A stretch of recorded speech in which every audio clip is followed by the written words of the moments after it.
Since the dawning of the second decade of the new millennium, the ever-popular NBA 2K series has seemingly lost some of its luster. If you look around, there are less of your friends playing. And if you look further, you will see that the sales have dropped as well. 2K used to wear proudly the best-selling sports game seal on its older games. Now you have to hold up the case under a light to see that same seal. But why? Well, for one, you and I both know it's the only NBA game out, and NBA Live has made several attempts to get back in the mix, and they could be working on the savior to the big DLC machine that is 2K.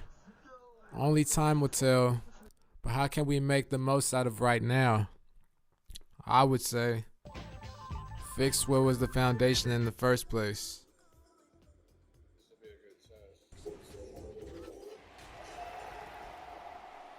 I mean, Play Now isn't completely dead, but you can tell it's the most neglected mode on the game by far. Some would say it's for good reason, but since it's not completely broken, it shouldn't be that hard to fix, right?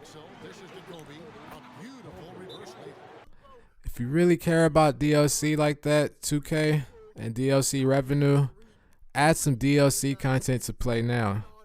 Charge for some of the classic teams. I know I would for sure pay for the Kobe Gasol Lakers, a team that should have been on this game for years. Word on the street is they can't find Andrew Bynum. Now, if you do that, then you definitely need to remove the mirror match situation.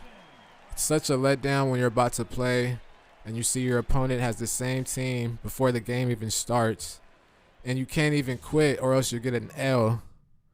Like, do you guys hate me? Or why not do what their sister game did with their yearly sports sim? Seemed like it was heading nowhere. They took a year off by skipping WWE 2K21, rebuilt a whole new gameplay engine, and renewed hype for the upcoming anticipated release, 2K22. If that goes well, I believe NBA 2K should take notes and head back to the drawing board. It would be a huge shocker for them to end a 20-plus year streak of releasing games every year, but would be a big statement to the community that would only lead to good things. I'll give 2K credit for what they have done to improve the game. The official PA announcers for each team is a nice touch. Derek Fisher is subbed in for Van Exel. And Toronto also making his Makes the presentation that more authentic, almost as if you're watching a real game. And little things like that strengthen the foundation of the game.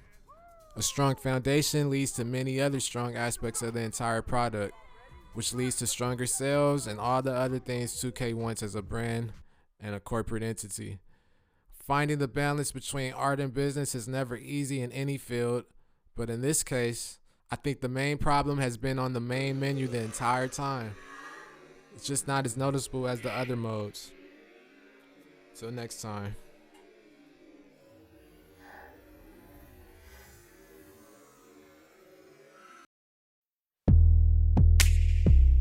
Turn the music up.